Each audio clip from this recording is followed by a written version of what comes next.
Both water and solute molecules diffuse from regions of high concentration to regions of low concentration. Water molecules are very polar and cannot easily pass through the lipid of the cell membrane. Water flow through the membrane is facilitated by specialized protein channels called aquaporins. Solutes, such as ions and sugars, are not lipid-soluble and therefore are not able to pass through the bilipid layer of the cell membrane without special transport proteins. Dissolved solutes interact with water molecules which form hydration shells around the charged solute molecules.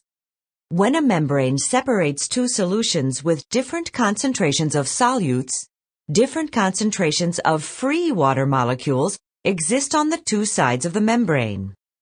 The side with higher solute concentration ties up the water molecules in hydration shells.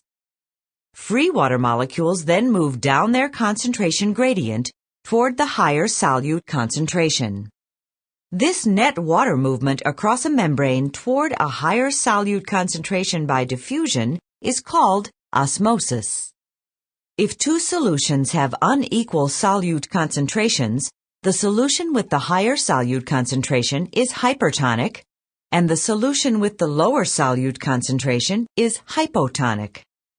If the solute concentrations of the two solutions are equal, the solutions are isotonic. If red blood cells are placed in a solution with a higher solute concentration than the solute concentration in the cytoplasm of the cells, water diffuses out of the cells, causing them to shrivel up. If red blood cells are placed in a hypotonic solution where the solute concentration of the solution is less than the solute concentration in the cytoplasm, water diffuses into the cells, causing them to swell and eventually burst. In contrast, plant cells are surrounded by strong cell walls, which can withstand high internal pressures without bursting. In a hypertonic solution, the cell membrane shrinks within the cell, but the cell wall remains intact.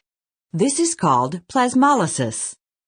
When placed in a hypotonic solution, cells surrounded by cell walls swell but do not burst, because the cell wall is strong enough to withstand the turgor pressure.